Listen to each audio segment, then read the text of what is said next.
يا أيها الناس اعبدوا ربكم الذي خلقكم والذين من قبلكم لعلكم تتقون۔ تصویر اور منظر کشی کہ جو واقعہ پیش آنے والا ہے اس کا اس طرح تذکرہ کرنا کہ وہ منظر انسان کی نگاہوں کے سامنے آ جائے اور انسان اسے مشہود اور محسوس کرنے لگے، یہ بلاغت کا کرشمہ ہوتا ہے۔ اور بلاغت اسی چیز کا نام ہے کہ تعبیر ایسی ہو کہ انسان اس چیز کو محسوس کرنے لگے اور وہ اس کی نگاہوں کے سامنے آ جائے اور گھومنے لگے۔ تو قرآن مجید میں جو حشر کے اور جنت کے، اسأل اللہ ان نجعلنا من اہل الجنہ، اور اسی طرح نعوذ باللہ جہنم کے مناظر جو قرآن مجید نے بیان فرمائے ہیں، وہ ایسے ہی ہیں کہ وہ مجسم ہو کر انسان کے سامنے آ جاتے ہیں۔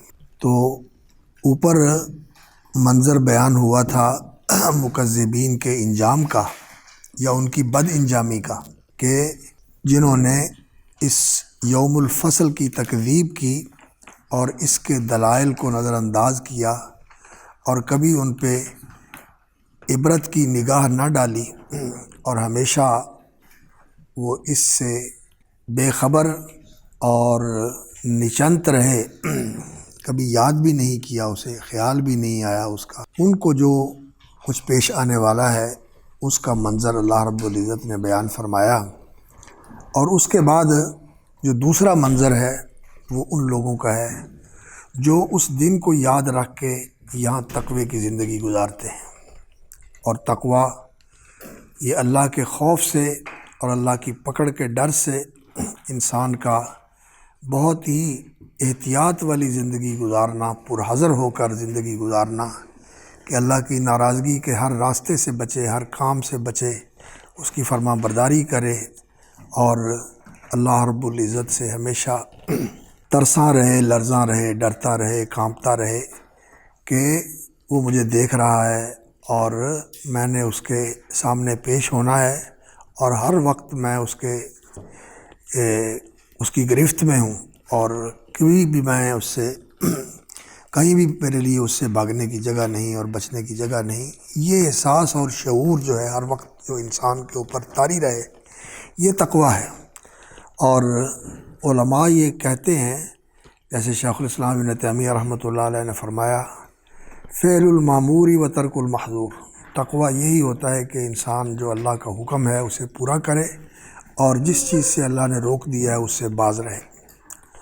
اور بعض لوگ اس میں اضافہ کرتے ہیں، وہ کہتے ہیں کہ تقویٰ یہ ہوتا ہے کہ اللہ کے امر پر عمل کرنا، اس کو پورا کرنا، اس کی رضا حاصل کرنے کے لیے، اور اس احساس و شعور کے ساتھ کہ وہ مجھے دیکھ رہا ہے، اور اللہ رب العزت نے جس چیز سے روک دیا ہے اس سے باز رہنا اور اسے چھوڑ دینا، اللہ رب العزت کے پکڑ اور اس کے عذاب سے ڈرتے ہوئے، اور اس بات کے احساس اور شعور کے ساتھ کہ میں بالکل اس کے سامنے ہوں اور اس کے قبضہ قدرت میں ہوں اور میرے لیے اس سے بھاگنے کی کوئی جگہ نہیں ہے، کوئی جائے پناہ نہیں ہے۔ تو یہ شعور جو ہے انسان کے اوپر اس طرح طاری ہو جائے کہ یہ انسان کا ہر وقت کا احساس اور ہر وقت کا انسان کا شعور اور ادراک بن جائے، کسی وقت بھی انسان اس سے غافل نہ ہو، تو پھر اس کی ساری زندگی فرما برداری کی زندگی بن جاتی ہے، اور وہ آدمی ہوتا ہے جو تقوی شعار ہوتا ہے اور جسے متقی کہا جاتا ہے۔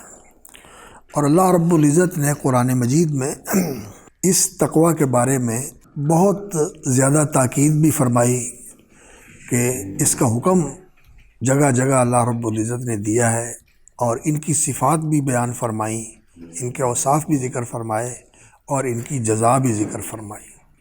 تو تقوی کا بیان قرآن مجید میں بڑی تفصیل کے ساتھ آیا ہے، اور نبیوں کی دعوت جو ہے اس کے اندر دیکھتے ہیں آپ کہ کہیں انبیاء علیہ الصلوۃ والسلام نے دعوت دی ہے عبد اللہ کے ساتھ، عبد اللہ ما لکم من الہ غیرہ، اور کہیں انہوں نے دعوت دی ہے تقوی اور پیغمبر کی اطاعت کے ساتھ۔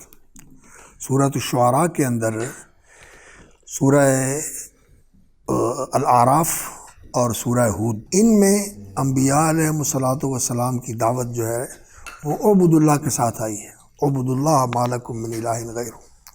اور سورۃ الشعراء کے اندر اللہ رب العزت نے انبیاء علیہ السلام کی دعوت کا ذکر کیا ہے تو وہ تقوی اور نبی کی اطاعت کے ساتھ ذکر کیا ہے۔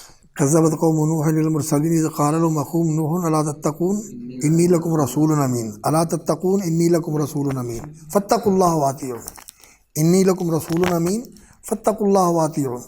کذبت قوم نوح المرسلین اذ قال لهم اخوهم نوح الا تتقون انی لکم رسول امین فاتقوا اللہ واطیعون وما اسألکم علیہ من اجر ان اجری الا علی رب العالمین فاتقوا اللہ واطیعون۔ تو الا تتقون، تقوی کی دعوت دی، فاتقوا اللہ واطیعون دو دفعہ آیا۔ کذبت عاد المرسلین اذ قال لهم اخوهم ہود الا تتقون انی لکم رسول امین فاتقوا اللہ واطیعون۔ اور حضرت صالح علیہ السلام نے قوم ثمود کو بھی یہی کہا۔ تو یہ تقوی جو ہے یہ پورے دین کو محیط ہے، یہ پورے دین کو شامل ہے۔ اسی طرح لفظ البر ہے، اسی طرح لفظ البر ہے۔ پچھلی صورت میں کیا آیا تھا؟ ان الابرار لفی نعیم، ان الابرار لفی نعیم۔ اور کہیں جو ہے اہل ایمان کا ذکر آتا ہے والذین آمنوا وعملوا الصالحات الا الذین آمنوا وعملوا الصالحات، ایمان اور عمل صالح۔ اور کہیں بر کا لفظ آتا ہے ان الابرار لفی نعیم، اور کہیں تقوی کا لفظ آتا ہے ان المتقین فی مقام امین ان المتقین فی جنات و نعیم۔ تو یہ تقوی جو ہے یہ پورے دین کو محیط ہے۔ تو تقوی کے اندر سب سے پہلے تو عقیدے کا تقوی ہے، اور وہ کیا ہے؟ توحید کو اختیار کرنا اور شرک سے اجتناب کرنا۔ اور پھر تقوی جو ہے عبادت کے اندر ہے کہ انسان اللہ رب العزت کی فرما برداری، عبادت، خشوع اور اللہ کے سامنے رکوع اور سجود، خضوع اور تذلل اختیار کرے، اور استکبار اور اللہ سے غفلت، اس سے انسان بچے، اللہ سے غافل نہ ہو بلکہ اللہ رب العزت کی طرف متوجہ رہے اور اپنے آپ کو اللہ کا مطیع کر دے، یسلم وجہہ الی اللہ۔ تو عبادت کے اندر اللہ کی فرما برداری کرنا اور اللہ رب العزت کے بتائے ہوئے طریقے کے مطابق تعبد کو بجا لانا، اور تقوی کے اندر یہ چیز شامل ہے کہ پھر انسان دین کے اندر بدعت سے بچے، توحید کے اندر شرک سے بچے، اور عبادت کے اندر ابتداع سے بچے۔ ابتداع جو ہے یہ تقوی کے خلاف ہے، اور احداث فی الدین، یہ جس طرح شرک بہت بڑا گناہ ہے اسی طرح احداث فی الدین بھی بہت بڑا گناہ ہے کہ دین کے اندر انسان اپنی طرف سے کوئی نئی چیز شامل کر دے۔ اور یہ افتیات ہے، یہ انسان کا اللہ رب العزت کی حق تلفی ہے، اور اللہ کے رسول صلی اللہ علیہ وسلم کی بھی حق تلفی ہے۔ اللہ رب العزت کا یہ حق ہے کہ الدین ما شرع، دین وہ ہے جو اس نے مقرر کیا ہے۔ ام لہم شرکاء شرعوا لہم من الدین ما لم یأذن بہ اللہ، تو دین شرع لکم من الدین ما وصی بہ نوحا وکذالک جعلناک علی شریعۃ من الامر فاتبعھا، ہم نے آپ کو اس مقرر کردہ طریقے کے اوپر کھڑا کر دیا ہے، اس کے اوپر آپ کو لگا دیا ہے، جعلناک علی شریعۃ من الامر فاتبعھا، اب اسی کی پیروی کرنی ہے جو کہ مشروع ہے، اور جو اللہ رب العزت نے مشروع نہیں ٹھہرایا آپ اس کو دین بنا کر اگر اختیار کرتے ہیں یا لوگوں میں پھیلاتے ہیں تو کیا ہے؟ پھر یہ آپ نے اپنے آپ کو وہ حق دے دیا جو کہ اللہ رب العزت کا تھا۔ اور رسول اکرم صلی اللہ علیہ وسلم مبلغ بھی ہیں، شارع نہیں ہیں، اور وہ مبین ہیں، شریعت کی تبیین کرتے ہیں۔ فَهَلْ عَلَى الرُّسُولِ إِلَّا الْبَلَاغُ الْمُبِينُ، رسول اکرم صلی اللہ علیہ وسلم کے لیے شریعت کس نے مقرر کی ہے؟ اللہ رب العزت نے۔ شرع لکم من الدین ما وصى به نوحا والذی اوحینا الیک وما وصینا به ابراہیم وموسیٰ وعیسیٰ ان اقیموا الدین۔ یہ الدین جو اللہ رب العزت نے اتارا ہے، یہ تقوی بھی ہے، یہ البر بھی ہے، یہ ایمان بھی ہے، یہ اسلام بھی ہے، یہ احسان بھی ہے، یہ سارا دین ہے۔ اور دین کے اندر کیا ہوتا ہے؟ فرما برداری اور خضوع۔ دانا کا معنی ہوتا ہے دانت لہ الرقاب، گردنیں اس کے سامنے جھک گئی، اور وَلَهُ الدِّينُ وَاصِبًا، اور اسی کے لیے فرما برداری ہمیشہ، پوری کائنات اللہ رب العزت کی فرما بردار۔ وقال اللہ لا تتخذوا الہین اثنین انما هو الہ واحد فإیایا فارہبون وَلَهُ مَا فِي السَّمَاوَاتِ وَالْأَرْضِ وَلَهُ الدِّينُ وَاصِبًا۔ ہر چیز کا مالک وہ ہے، وَلَهُ مَا فِي السَّمَاوَاتِ وَمَا فِي الْأَرْضِ وَلَهُ الدِّينُ وَاصِبًا، اور ہمیشہ اسی کی فرما برداری ہے۔ مالک وہ ہے جو مالک ہے، پھر اس کا حق ہے کہ اس کی فرما برداری کی جائے۔ تو دین اللہ کی فرما برداری کا نام ہے۔ اعبدوا اللہ مخلصین لہ الدین وما امروا الا لیعبدوا اللہ مخلصین لہ الدین۔ عبادت کریں اللہ رب العزت کی، اخلاص اطاعت کے اندر ہونا چاہیے، دین کے اندر اخلاص ہونا چاہیے۔ ایک اللہ کی فرما برداری کریں، اور رسول کی فرما برداری جو ہوتی ہے وہ کس لیے ہوتی ہے؟ اس لیے کہ اللہ نے اس کی فرما برداری کو حکم دیا ہے، اور وہ اللہ کی فرما برداری کرواتے ہیں، کرتے بھی ہیں اور کرواتے بھی ہیں۔ وَمَن يُطِعِ الرَّسُولَ فَقَدْ أَطَاعَ اللَّهَ، جو رسول کی فرما برداری کرتا ہے وہ اللہ کی فرما برداری کرتا ہے۔ تو کئی لوگ یہاں ایک بات کرتے ہیں کہ پیغمبر بھی شارع ہوتا ہے، لیکن اصل بات یہ ہے کہ جیسا کہ قرآن سے معلوم ہوتا ہے کہ پیغمبروں کا کام کیا ہے؟ اتباع شریعت اور ابلاغ شریعت اور تبیین شریعت۔ وہ شریعت کی تبیین کرتے ہیں، واضح کرتے ہیں اس کو، اور چونکہ اللہ رب العزت کی طرف سے وہ ملہم ہوتے ہیں، ان کے اوپر وحی آتی ہے، اور جو کچھ وہ کہتے ہیں دین کے اندر اللہ کی وحی کی روشنی میں کہتے ہیں، اور جو کچھ عمل بھی کرتے ہیں وہ بھی اللہ کی وحی کی روشنی میں کرتے ہیں۔ کیا دلیل ہے اس کی؟ وما ينطق عن الهوى ان هو الا وحی یوحی۔ نطق بھی دین کے معاملے میں وحی کے مطابق ہوتا ہے، اور عمل بھی ان اتبع الا ما یوحی الی، عمل بھی وحی کے مطابق ہوتا ہے۔ تو وحی کی روشنی میں پیغمبر چلتا ہے، اور کوئی نہیں ہے جو اس طرح کا ہو۔ اس لیے ہم دین کے معاملے میں پیغمبر صلی اللہ علیہ وسلم کو معصوم سمجھتے ہیں، کہ اللہ رب العزت نے ان کے بارے میں یہ کہا ہے کہ یاسین والقرآن الحکیم انک لمن المرسلین علی صراط مستقیم، آپ صراط مستقیم پہ کھڑے ہیں اور اسی پہ گامزن ہیں اور اسی پہ چل رہے ہیں، اسی پہ چل رہے ہیں۔ وَإِنَّكَ لَتَهْدِي إِلَىٰ صِرَاطٍ مستقیم، اور لوگوں کی رہنمائی بھی صراط مستقیم کی طرف کرتے ہیں۔ تو یہ آیات پیغمبر کی عصمت کی وضاحت کرتی ہیں، دلالت کرتی ہیں اس کے اوپر۔ تو پیغمبر کی بات جو ہے یہ وحی کے اوپر مبنی ہوتی ہے۔ تو جو آدمی دین سازی کرتا ہے، اپنی طرف سے دین بنا کر کوئی دین کے اندر چیز شامل کرتا ہے، تو وہ اللہ کا حق بھی مارتا ہے، اپنے آپ کو اس مقام پہ لے جاتا ہے، اور پیغمبر کی بھی وہ حق تلفی کرتا ہے کہ دین پہنچانا تو پیغمبر کا کام تھا، اور وہ اللہ کا مقرر کیا ہوا دین پہنچاتے تھے۔ تو یہ تو پیغمبر کے برابر آ گیا، بلکہ اس سے آگے بڑھ گیا کہ پیغمبر نے ایک چیز نہیں کی یا نہیں بتائی، تو یہ اس سے آگے بڑھ کر وہ چیز کہہ رہا ہے کہ یہ دین ہے۔ تو یہ بھی بہت بڑا جرم ہے جس سے بچنا ضروری ہے۔ تو تقویٰ کے اندر شرک سے بچنا، توحید کو خالص کرنا، اور اطاعت و اتباع خالص محمد الرسول اللہ صلی اللہ علیہ وسلم کے لیے رکھنا، اور بدعت سے بچنا، یہ تقوی کی اساس اور بنیاد ہے۔ اور پھر اس کے بعد دوسرے معاملات آ جاتے ہیں، جو ظلم سے بچنا، کہ کسی کی حق تلفی نہ ہو، اور ظلم اور عدوان سے۔ ان اللہ یامر بالعدل والاحسان وایتاء ذی القربى وینہی عن الفحشاء والمنکر والبغی، یہ جو دین کی اللہ رب العزت نے پوری وضاحت فرما دی ہے ایک آیت کے اندر، یہ جامع ترین آیت ہے قرآن مجید کی، جس میں اللہ رب العزت نے پیغمبروں کی ساری شریعت کا پورا منشور اور پورا دستور جو ہے وہ چند جملوں کے اندر بیان فرما دیا، بلکہ ایک آیت کے اندر ہی سارا بیان فرما دیا۔ ان اللہ یامر بالعدل والاحسان وایتاء ذی القربى وینہی عن الفحشاء والمنکر والبغی یعظکم لعلکم تذکرون، یہ دین کی جامع ترین آیت ہے۔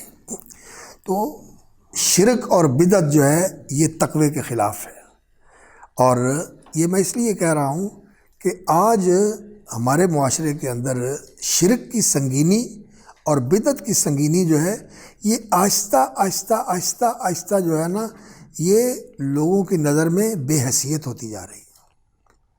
لوگ اس کو اتنا سنگین نہیں سمجھتے۔ لوگ کہتے ہیں چلو یار نیت تو نیک ہے نا، چلو جہالت کے ساتھ کر رہا ہے، جہالت کے ساتھ کر رہا ہے تو اس کو بتانے کی ضرورت ہے۔ شرک جو ہے اس کے معاملے میں انسان کو کبھی بھی مداہنت کرنے والا نہیں ہونا چاہیے، اور اسی طرح بدعات کے معاملے میں بھی انسان کو مداہنت کرنے والا نہیں ہونا چاہیے۔ وہ تو یہ چاہتے ہیں ودوا لو تدہن فیدہنون، کہ آپ نرمی کریں اور شرک اور بدعت کے بارے میں آپ نرم گوشہ اختیار کر لیں، تو یہ جہالت کی بات ہے، وہ آپ کو اس کی طرف لے کے آنا چاہتے ہیں۔ اور اللہ رب العزت نے کیا فرمایا؟ ثم جعلناک علی شریعۃ من الامر فاتبعها ولا تتبع اهواء الذین لا یؤمنون۔ یہ جو ہوتی ہے بدعت اور شرک، اس کی بنیاد ہوا ہوتی ہے، خدا نہیں ہوتی۔ یہ کیا ہے؟ یہ لوگوں کی خواہشات ہیں، یہ لوگوں کے تخیلات اور لوگوں کے توہمات ہیں جو انہوں نے دین بنا لیا اور ان کو عقیدہ بنا لیا۔ یہ سب اہوا ہے، اور ان کے پیچھے چلنا شریعت کو چھوڑ کر یہ تقوی کے خلاف روش ہے۔ اور اسی طرح معاشرے کے اندر ظلم، دوسروں کی حق تلفی کرنا۔ جو دوسروں کی حق تلفی کرتا ہے، دوسروں کے ساتھ عدل والا اور احسان والا معاملہ نہیں کرتا، وہ ایک طرف تو دوسرے کی حق تلفی کرتا ہے، اور دوسرا اللہ رب العزت کا جو مقرر کیا ہوا حق ہے اس کی خلاف ورزی کرتا ہے، اور تیسرا اپنے ساتھ بھی زیادتی کرتا ہے۔ کیوں؟ جب اس نے اللہ کی حق تلفی کی اور دوسرے بندے کی حق تلفی کی تو نتیجہ اس کا کیا ہے؟ اس نے اپنی جان پر ظلم کیا، یہ اس کو دینا پڑے گا، اس کے ظلم کا بدلہ دینا پڑے گا۔ اللہ رب العزت نے اس کائنات کے اندر ظلم جو ہے نا اس کی کوئی گنجائش نہیں رکھی۔ اللہ رب العزت نے ظلم کو حرام قرار دیا ہے۔ پوری کائنات کے اندر ظلم جو ہے اللہ رب العزت نے جو مکلف مخلوق ہے اس کے لیے تو ظلم کو قطعاً حرام کیا ہے۔ جعلتہ بینکم محرما فلا تظلموا فیہن انفسکم، اور انی حرمت الظلم علی نفسی وجعلتہ بینکم محرما۔ تو ظلم جو ہے یہ اللہ رب العزت نے حرام قرار دیا ہے، ظلم سے بچنا چاہیے۔ اور یہ جو غیر مکلف مخلوق ہے ان میں بھی اگر کسی نے ظلم کیا ہوگا تو اللہ رب العزت نے اس سے بھی قصاص لینا ہے نا حدیث۔ اب جو اعلیٰ درجے کی نسل ہے وہ ادنا درجے کو اپنی خوراک کے لیے استعمال کر سکتی ہے۔ کیڑے مکوڑے جو ہیں یہ اس سے اونچے درجے کی چیزوں کے لیے خوراک بنتے ہیں، اور وہ اس سے اونچے درجے کی چیزوں کے لیے خوراک بنتے ہیں۔ لیکن اگر وہ ظلم کریں، اپنی خوراک کے علاوہ چیر پھاڑ کریں اور نقصان کریں، تو پھر یہ ظلم ہو جاتا ہے۔ تو پھر اللہ رب العزت ایسے جو ظلم کرنے والے ہیں، مثال کے طور پر نبی صلی اللہ علیہ وسلم نے فرمایا یقتص للشاة الجلحاء من الشاة القرناء، جو بے سینگ کی بکری ہے اس کے لیے قصاص لیا جائے گا سینگ والی سے جو اس نے اس کو ٹکر ماری ہے اور سینگ چبویا ہے۔ اللہ رب العزت نے انصاف کرنا ہے۔ تو اللہ رب العزت نے اس کائنات کے اندر ظلم کو حرام قرار دیا ہے۔ تو ظلم دین کے حوالے سے کیا جائے، لوگ دین کے حوالے سے بھی ظلم کرتے ہیں، سیاست کے حوالے سے کیا جائے، معیشت اور تجارت کے حوالے سے کیا جائے، ذمہ داری کے حوالے سے کیا جائے۔ لوگوں نے جو ذمہ داری کے نظام بنائے ہوتے ہیں اپنے راہکوں پر، اپنے کاشتکاروں پر، اپنے کارندوں پر ظلم کرتے ہیں، اور اسی طرح جو صنعت کار ہوتے ہیں وہ اپنے مزدوروں پر ظلم کرتے ہیں، اسی طرح جو مالک ہوتے ہیں وہ اپنے نوکروں پر ظلم کرتے ہیں، اسی طرح گھروں کے اندر ظلم ہوتا ہے، اور اسی طرح معاشرے کے اندر ظلم ہوتا ہے۔ جتنی بھی ظلم کی صورتیں ہیں یہ ساری تقویٰ کے خلاف ہے، یہ ساری ظلم کی صورتیں تقویٰ کے خلاف ہے۔ اور اسی طرح جو اخلاق اور آداب شریعت نے سکھائے ہیں ان کو پامال کرنا یہ بھی ظلم کے اندر آتا ہے۔ یہ انسان اپنے ساتھ ظلم کرتا ہے، دوسروں کے ساتھ بھی ظلم کرتا ہے۔ دوسروں کے ظلم کے اندر کیا چیز آتی ہے؟ صرف یہی نہیں کہ کسی کا خون بہا دیا جائے، یا کسی کی عزت کو داغدار کر دیا جائے، یا کسی کو زد و کوب کا نشانہ بنایا جائے، یا کسی کا مال لوٹ لیا جائے، یا کسی کی جان تلف کر دی جائے۔ یہی ظلم نہیں، یہ تو بہت بڑے ظلم ہیں۔ یہ ہیں کسی کو ذہنی اذیت دینا، یہ بھی ظلم ہے، ذہنی طور پر کسی کو ٹارچر کرنا، کسی کو ظلم، کسی کو ذہنی طور پر اذیت دینا اور اسے آزردہ کرنا، یہ بھی ظلم ہے۔ انسان کو بہت زیادہ جو ہے نا اس معاملے میں حساس ہونا چاہیے، لیکن ہوتا یہ ہے کہ ہم اس چیزوں کا احساس نہیں کرتے۔ تو اس لیے تقویٰ جو ہے نا، ان المتقین، المتقین، تو متقین اور اس کے اوپر جب الف لام آ جاتا ہے تو تقویٰ کے جتنے پہلو ہیں وہ سب اس کے اندر آتے ہیں۔ اور اگر انسان کا تقویٰ جو ہے یہ کامل ہو جائے تو انسان پورا کامل دیندار بن جاتا ہے، اور پھر اس کے لیے جو اللہ رب العزت نے بشارتیں ذکر فرمائی ہیں، اور خاص طور پر وہ جو آیت ہے سورۃ البقرہ کی آیت البر، اس کے اندر بر اور تقویٰ دونوں چیزوں کو اکٹھا کر دیا۔ لیس البر ان تولوا وجوہکم قبل المشرق والمغرب ولکن البر من آمن باللہ والیوم الآخر والملائکۃ والکتاب والنبیین وآتى المال علی حبہ ذوی القربى والیتامى والمساکین وابن السبیل والسائلین وفی الرقاب واقام الصلاة وآتى الزکاة والموفون بعہدہم اذا عاہدوا والصابرین فی الباساء والضراء وحین الباس اولئک الذین صدقوا، یعنی صدقوا فی البر۔ اور بر کا معنی کیا بتایا تھا آپ کو؟ حق شناسی اور حق ادائی۔ حق ادا کرنا ہوتا ہے نا، اگر پہچانے گا نہیں تو ادا کیسے کرے گا؟ پہلے تو پہچاننا ضروری ہے نا کہ اس کا میرے اوپر حق کیا ہے، حق شناسی، اور پھر حق ادائی۔ جو پہچانا ہے اس کو ادا کرے، اس کو ادا کرے، بر اس کا نام ہے۔ اور رسول اکرم صلی اللہ علیہ وسلم سے پوچھا گیا مل بر یا رسول اللہ، تو آپ نے فرمایا البر حسن الخلق، انسان کا اچھا برتاؤ جو ہے۔ تو یہ ان الابرار لفی نعیم، تو لیس البر والی جو آیت ہے اولئک الذین صدقوا واولئک هم المتقون۔ اور نبی صلی اللہ علیہ وسلم سفر کی دعا میں کیا پڑھتے تھے؟ اللہم انا نسألک فی سفرنا ھذا البر والتقوی۔ اور غالباً امام ابن قیم رحمۃ اللہ علیہ نے فرمایا ہے کہ زندگی کے اندر ایک سفر تو انسان کا یہ ہوتا ہے جب انسان اپنے گھر سے باہر نکلتا ہے کسی منزل پہ جانے کے لیے، ایک یہ سفر ہے، یہ عارضی سفر ہے، محدود سفر ہے، اور ایک لمبا سفر ہے، زندگی کا سفر جو ہم گزار رہے ہیں، اور یہ جو درپیش ہے، اور اپنی منزل پہ پہنچنا ہے۔ جو ان کی کتاب ہے نا القصیدۃ النونیہ، اس کے شروع میں انہوں نے جو تشبیب کی ہے نا بڑی کمال درجے کی، بڑی خوبصورت، تو وہ یہی کہتے ہیں کہ ہم اپنے گھر سے نکلے ہوئے ہیں، ہم اپنے گھر سے نکلے ہوئے ہیں اور اپنے گھر کی طرف جا رہے ہیں، اور یہ سفر بھی اس کا حصہ ہے، قبر کا معاملہ بھی اس کا حصہ ہے، حشر بھی اس کا حصہ ہے، اور منزل ہماری جنت ہے، وہ اصل ہمارا گھر ہے، وہاں ہم نے پہنچنا ہے۔ تو یہ سفر جو ہے، اس سفر کے اندر بھی انسان اللہ رب العزت سے اس کا سوال بھی کرے اور اس کا اہتمام بھی کرے۔ البر والتقوی ومن العمل ما ترضون۔ تو وہ بڑے نقطے نکالتے ہیں اس طرح کے نا، کہ یہ جو سفر ہوتا ہے ظاہری، انسان کو پتہ ہے کہ میں اس سفر کے اندر جو ہے نا وہ اس وقت کے لیے اپنے گھر سے بے گھر ہو رہا ہوں، اور سفر کے اندر انسان جو ہے نا وہ لمبے چوڑے اہتمام نہیں کرتا، بس سفر کو ختم کرنے کی کوشش کرتا ہے۔ تو یہی ہے نا انسان کا سفر۔ تو نبی صلی اللہ علیہ وسلم نے پوری زندگی کو سفر بنا دیا تھا۔ انما انا کراکب استظل تحت شجرۃ ثم راح فترکھا، ایسے ہی ہے نا حدیث، اللہ صلی اللہ علیہ وسلم۔ کیسے ان کا شعر ہے حافظ صاحب رحمۃ اللہ علیہ کا، اوار الاخرت میں ہے میرا خیال ہے وہ، ایک دن کڑی بچھا کر ستا نازک بدن سہارا، نقش کڑی دے جس سے اتے ہوئے سب اشکارا، عرض کی تھی یہ صحابہ حضرت کہو فراش بنائیے، وقت سمندے ہیٹھ لیان بچھائیے، پتہ نہیں اس طرح کر کے ہے۔ میں تے دنیا سیر نہ کائی حضرت آکھ سنایا، میں وچ دنیا ایویں جویں راہ وچ رکھے سایا، سائے ہیٹھ لوے دمراہی ہووے پھر روانہ، اس دے کارن کد کوئی عقل طلب کرے سمیانہ۔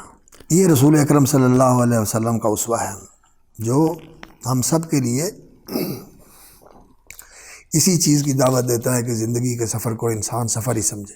کن فی الدنیا کانک غریب و عابر سبیل۔ تقویٰ جو ہے یہ بہت اونچا مقام ہے، اور رسول اکرم صلی اللہ علیہ وسلم نے اس کا مرکز اور اس کا مقر بتایا کہ تقویٰ ہا ہونا، تقویٰ دل میں ہوتا ہے، دل اس کا مرکز ہے، وہ اس کا مقر ہے، اور عقل اور شعور جو ہے اس کے ساتھ تقویٰ ہوتا ہے، اور پھر انسان کے عقیدے کے اندر، انسان کی عبادات کے اندر، انسان کے معاملات کے اندر، انسان کے اخلاق اور آداب کے اندر، ہر چیز کے اندر یہ تقویٰ جھلکتا ہے اور ہونا چاہیے۔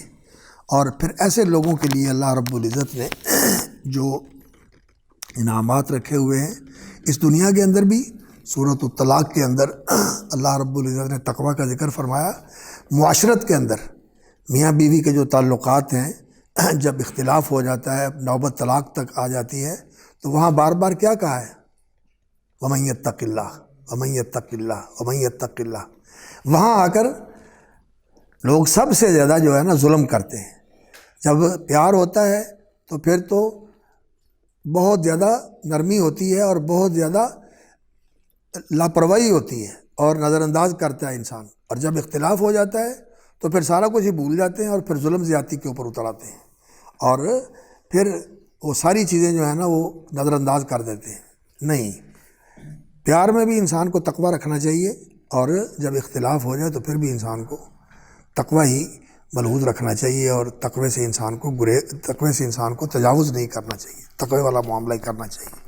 اور کتنی اللہ رب العزت نے وہاں تقوی کی فضیلت بیان فرمائی ہے اور اس کی برکات بیان فرمائی ہیں۔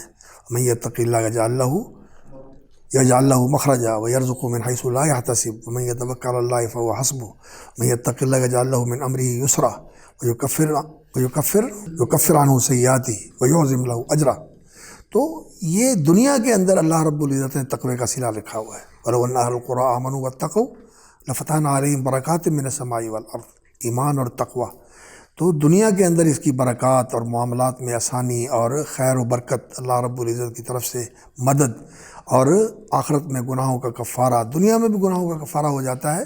اس لیے اللہ رب العزت جو تقوی شعار ہوتے ہیں ان کی چھوٹی موٹی کوتاہیاں اللہ رب العزت معاف فرما دیتے ہیں۔ اور آخرت میں ان المتقین فی جنات ونہر فی مقعد صدق عند ملیک مقتدر، ان المتقین فی ظلال وعیون وفاکہۃ مما یشتہون، جیسے آج ہمارے سامنے ہے۔ اسی طرح سورۃ الذاریات میں، اسی طرح سورۃ الطور میں، اسی طرح سورۃ الدخان میں اللہ رب العزت نے سب ذکر فرمایا کہ تقوی شعاروں کے لیے اللہ رب العزت نے کیا تیار کیا ہوا ہے۔ تو ان المتقین فی ظلال وعیون، قرآن مجید کو اصل میں پڑھنے کے لیے انسان کو یہی طریقہ اختیار کرنا چاہیے کہ جب انسان قرآن پڑھے تو پورے قرآن کے اوپر اس کی نظر ہو، اور جو کچھ اس کے متعلقات ہیں ان کا استحضار کرے، اور پھر انسان اپنے اندر قوت عمل کو بیدار کرے، اور قرآن مجید نے جس طرح تقوی کی تعلیم دی ہے اور تقوی کا حکم دیا ہے اور اس کی برکات بتائی ہیں، تو اپنی زندگی کے اندر اس تقوی کو لے کے آنے کی کوشش کرے۔ ان المتقین فی ظلال وعیون، مکذبین جو جھٹلانے والے ہیں ان کے مقابل ہیں متقین، تصدیق کرنے والے اور اس دن کو یاد رکھنے والے، اور اس دن کو یاد رکھ کے اللہ رب العزت سے ڈر کے زندگی گزارنے والے۔ انا کننا قبل فی اہلنا مشفقین، سورۃ طور میں کیسے ہے؟ انا کننا قبل فی اہلنا مشفقین، ہم اپنے گھر میں اللہ سے ڈر کے زندگی گزارتے تھے۔ ان المتقین فی جنات و نعیم سے شروع کیا نا سورۃ الطور میں۔ تو یہ متقین جو ہیں انہوں نے کیا کہا؟ انا کننا قبل فی اہلنا مشفقین۔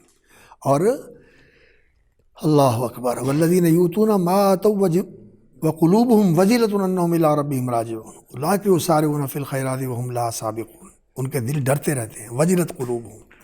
تو یہ تقوی جو ہے نا، انسان کے دل میں اللہ کا خوف ہو اور اللہ کا ڈر ایسا ہو کہ انسان اس کی نافرمانی سے بچے۔ نافرمانی میں دونوں چیزیں آتی ہیں، معمور میں کوتاہی نہ کرے اور محظور کا ارتکاب نہ کرے۔ تو ان المتقین فی ظلال وعیون، ان کی ضد ہے مکذبین کی متقین، فی ظلال وعیون، ظل کی جمع ظلال اور عیون، عین ان کی جمع عیون، وہ سایوں اور چشموں میں ہوں گے، وہ سایوں اور چشموں میں ہوں گے، یعنی وہ ایسے سائے کے اندر ہوں گے، یعنی درخت جو ہیں وہ بہت گنجان ہوں گے، آپس میں گتھے ہوئے ہوں گے، اور ان کا سایہ ہوگا، یعنی درخت چھائے ہوئے ہیں اور ان کے سائے کے اندر ہوں گے۔ وہاں سورج تو ہوگا نہیں، سورج کی حرارت وہاں نہیں ہوگی، وہاں تو اللہ رب العزت کے عرش کا سایہ ہوگا اور ان درختوں کا سایہ ہوگا جو آپس میں اس طرح ملے ہوئے ہیں کہ ان کے نیچے جو ہے نا وہ ان کا سایہ پڑ رہا ہے۔ اور عیون چشمے ہوں گے، چشمے جو ہیں جیسا کہ پیچھے صورت میں گزرا ہے کہ یشرب بہا عباد اللہ یفجرونہا تفجیرا، جہاں چاہیں گے وہ چشمہ جاری کر لیں گے۔ چشمہ جاری کرنے کے لیے ان کو یہ نہیں کہ پہاڑوں کے اوپر یا پہاڑوں کے نیچے جانا پڑے گا کہ چشمے سے پانی لے کے آئیں گے، جہاں ہوں گے وہیں اللہ تعالیٰ ان کے لیے وہ چشمہ جاری کر دے گا۔ وفواکہ مما یشتہون، فاکہۃ کی جمع فواکہ، مما یشتہون، اور ان کے لیے پھل ہوں گے مما یشتہون، ان میں سے جو ان کی پسند اور ان کی رغبت کے ہیں، جو ان کے مرغوب اور ان کے محبوب پسند ہیں، وہ پھل ان کے لیے مہیا ہوں گے۔ یہ نہیں ہے کہ جو چیز انسان کو پسند نہیں وہ تو میسر اور موافر ہے، اور جو چیز اس کو پسند ہے وہ اس کی پہنچ میں نہیں ہے یا اس کو دستیاب نہیں ہے، ایسا نہیں ہوگا۔ وہاں جو چیز انسان کی چاہت میں ہے، جو انسان کی مرغوب ہے، وہ فوراً وَلَكُمْ فِيهَا مَا تَشْتَهِي أَنفُسُكُمْ وَلَكُمْ فِيهَا مَا تَدَّعُونَ، جو جی نے چاہا اور منہ سے نکلا فوراً حاضر۔ وَفَوَاكِهَ مِمَّا يَشْتَهُونَ، تو وہ فی ظلال وعیون وفواکہ مما یشتہون، فی کے ساتھ جو تعبیر فرمائی ہے ظرفیت کا معنی دینے کے لیے، یعنی وہ ان عیش و عشرت کے حالات کے اندر اور ان اوقات کے اندر اور ان ظروف کے اندر مستقر ہوں گے، ٹھہرے ہوئے ہوں گے۔ استقرار اور تمکن اس چیز کو ظاہر کر رہا ہے یہ فی، مستقر۔ کلوا واشربوا ہنیئا بما کنتم تعملون، اور یہ بھی ان کا حال ہے۔ مقولا لہم ذالک، اور ان سے کہا جائے گا کلوا واشربوا ہنیئا، کھاؤ پیو، ہنیئا مزیدار اور خوشگوار۔ ہنی الطعام کا معنی ہوتا ہے کہ کھانا جو ہے وہ انسان کے لیے سازگار بھی ہو اور مزیدار بھی ہو، یعنی مزہ بھی آئے کھانے میں، لذت بھی ہو، اور اس کے بعد الجھن بھی نہ ہو، سینے میں بھی جلن نہ ہو، پیٹ میں بھی جلن نہ ہو، اور بعد والے بھی معاملات جو ہیں وہ سارے ٹھیک ہوں۔ اور وہاں تو بعد والا کو معاملہ ہے ہی نہیں ہے، پیٹ میں بوجھ نہیں ہے، کوئی بول و براز نہیں ہے، صرف رش پسینہ ہے جس کے ساتھ سارا کھانا ہضم ہو جائے گا، یا پھر جو ہے نا انسان نے وہ ڈکار کے ساتھ کھانے کو ہضم کر لیا اور خوشبودار ڈکار آیا اور جسم جو ساری خوراک جو ہے وہ جزو بدن بن گئی اور اس کی توانائی کا ذریعہ بن گئی۔ ان سے کہا جائے گا ہنیئا بما کنتم تعملون، اور یہ صلہ ہے، سبب اس کا جو ہے وہ تمہارا عمل ہے، تمہارا عمل۔ یہ با جو ہے سببیہ ہے، با سببیہ ہے، بما کنتم تعملون، عمل کو اللہ رب العزت نے سبب بنایا ہوا ہے۔ سبب یہ ہوگا تو اس کے اوپر اللہ رب العزت اس عمل کو قبول بھی فرمائیں گے اور رحمت بھی فرمائیں گے اور اس عمل کو بڑھائیں گے بھی، اور اس رحمت کے ساتھ انسان جنت میں جائے گا۔ یہ عمل تو اتنا نہیں ہے کہ انسان کو جنت میں لے جائے، یہ جنت میں لے جانے کا سبب بنے گا، سبب اس کا عمل ہے، ایمان اور عمل صالح یہ سبب بنے گا۔ والذین آمنوا وعملوا الصالحات سندخلهم جنات تجری من تحتها الانہار، تو اللہ رب العزت ان کو جنت میں داخل کرے گا ان اسباب کی، اس سبب کی وجہ سے، اور جائیں گے اصل میں اللہ کی رحمت کے ساتھ۔ تو بما کنتم تعملون انا کذالک نجزی المحسنین، ہم اسی طرح ہی بدلہ دیتے ہیں المحسنین، نیکوکاروں کو۔ احسان جو ہے یہ داخلی احسان بھی ہوتا ہے اور خارجی احسان بھی ہوتا ہے۔ انسان اندر کا بھی محسن ہو کہ اس کا دل بھی حسین ہو، اس میں کوئی غل غش نہ ہو، اس کا عقیدہ بھی حسین ہو، اس میں کوئی شرک نہ ہو، اس کا عمل بھی حسین ہو، اس میں کوئی بدعت نہ ہو، اس کے معاملات بھی حسین ہوں، اس میں کوئی ظلم نہ ہو، اس کے اخلاق بھی حسنہ ہوں، اور جن کے اندر ہر چیز شریعت کے آداب اور شریعت کی تعلیمات کے مطابق ہو، تو وہ حسن ہوتا ہے۔ اللہ رب العزت بھی محسن ہے، اللہ کے ناموں میں المحسن، اللہ رب العزت کے اسماء حسنہ میں المحسن ہے، احسان کرنے والے ہیں، اور وہ اپنے بندوں سے بھی یہی پسند کرتے ہیں کہ وہ بھی محسن ہوں، احسان کرنے والے ہوں، اپنے آپ کو بھی سنوارنے والے، اچھا بنانے والے، اور لوگوں کے ساتھ بھی معاملہ جو ہے وہ احسان کا کرنے والے۔ ان اللہ یامر بالعدل والاحسان، تو اللہ رب العزت نے احسان کا حکم دیا ہے، اور للذین احسنوا الحسنی وزیادہ، ان کے لیے الحسنہ ہے اور ربنا آتنا فی الدنیا حسنہ وفی الآخرۃ حسنہ، اور احسان کے مقابلے میں جو لفظ آتا ہے وہ کیا ہے؟ الاساءہ، برا۔ تو جو سیئات کا ارتکاب کرتے ہیں اور جن کی زندگی اساءت کی زندگی ہے، تو فساد کی اور اساءت کی زندگی ہے، ان کے لیے پھر السوء ثم کان عاقبۃ الذین اساءوا السوء، ثم کان عاقبۃ الذین اساءوا السوء۔ السوء جو ہے وہ کیا ہے؟ کانا کا اسم ہے نا، عاقبۃ جو ہے خبر پہلے ہے، اسم بعد میں ہے، خبر پہلے ہے، اور اساء کا مفعول نہیں ہے۔ بعض لوگ جو ہے نا اس کو اساء کا مفعول سمجھتے ہیں، ثم کان عاقبۃ الذین اساءوا السوء، پھر برا ہوا انجام ان لوگوں کا جنہوں نے برا کیا۔ تو السوء، اور جو للذین احسنوا الحسنى، ان کے لیے الحسنى اچھا انجام ہے۔ تو احسان کا اللہ رب العزت نے حکم دیا ہے، اور احسان جو ہے وہ کیا ہوتا ہے کہ احسان یہی ہوتا ہے کہ انسان ہر وقت اس احساس کے ساتھ سرشار رہے کہ میرا اللہ مجھے دیکھ رہا ہے، اور انسان کی توجہ اللہ کی طرف ہو، اس کا دھیان، اس کی توجہ، اس کا گیان، اس کا استشعار اور اس کا استحضار ہر وقت اللہ کی طرف ہو، ہر وقت اللہ کی طرف ہو۔ یہ چیز جو ہے انسان کو محسن بنا دیتی ہے، اور سورہ یوسف جو ہے اس کا اصل درس جو ہے وہ یہی ہے۔ تو احسان جو ہے اس کا انسان کو اہتمام کرنا چاہیے۔ تو سورہ یوسف کے اندر اللہ رب العزت نے حسن یوسف کا ذکر نہیں کیا، کس کا ذکر کیا ہے؟ احسان یوسف کا ذکر کیا ہے، یوسف علیہ السلام کے احسان کا اور ان کے تقوی کا ذکر فرمایا ہے۔ یہ اصل درس ہے سورہ یوسف کا۔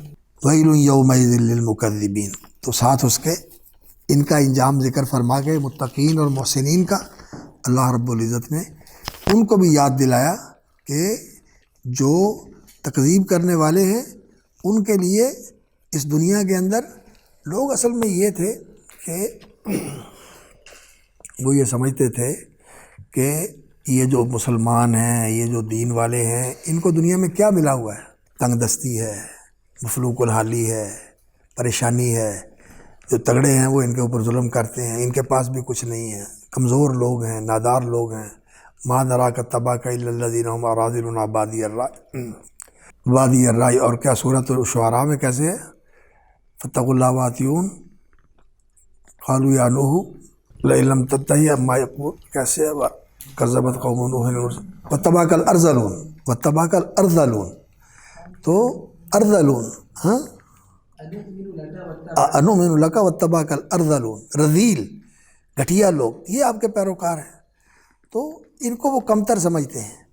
تو اللہ رب العزت نے یہاں پھر ان کو جھنجھوڑا کہ ان کے لیے تو یہ کچھ تیار ہوا ہے، اور تمہارے لیے ویل یومئذ للمکذبین، تمہارے لیے تباہی ہے، ہلاکت ہے اور بربادی ہے۔ کلوا وتمتعوا قلیلا انکم مجرمون، اور اس دنیا میں وہ کہتے تھے ای الفریقین خیر مقاما واحسن ندیا، کہ کون ہے خیر مقاما واحسن ندیا، جس کا رہن سہن اور جس کا ٹھکانہ اور جس کے بود و باش کے سارے بندوبست جو ہیں خیر مقامہ، وہ بہترین ہیں، وہ احسن ندیہ، اور ان کی مدرسوں کے اندر، ان کے ڈیروں کے اندر، ان کی چوپالوں کے اندر ان کے ٹھاٹھ ہیں، ان کی شان و شوکت ہے۔ کون ہے؟ ہم ہیں کہ تم ہو؟ تو وہ اس بات پر فخر کرتے تھے۔ تو اللہ رب العزت نے انہیں جھنجھوڑا کہ یہ جو کچھ تمہیں ملا ہوا ہے، کلوا وتمتعوا قلیلا، یہ 4 دن کے مزے ہیں اس دنیا کے اندر، تم اس سے مزے اٹھا لو۔ انکم مجرمون، بے شک تم مجرم ہو، اور جو مجرم ہیں یہ اور جو فرما بردار ہیں ایک جیسے ہو جائیں گے۔ افنجعل المسلمین کالمجرمین ما لکم کیف تحکمون، ایسا نہیں ہو سکتا۔ اللہ رب العزت مجرموں کو ان کے جرم کی سزا دے گا۔ ویل یومئذ للمکذبین، تو اس دن ان کے لیے ہلاکت اور تباہی ہوگی۔ اور ان مجرموں کا جرم کیا ہے یہ اللہ رب العزت نے بتایا۔ وَإِذَا قِيلَ لَهُمْ ارْكَعُوا لَا يَرْكَعُونَ، جب دنیا میں انہیں کہا جاتا ہے ارکعوا، اللہ کے سامنے جھک جاؤ، یا ایھا الذین آمنوا ارکعوا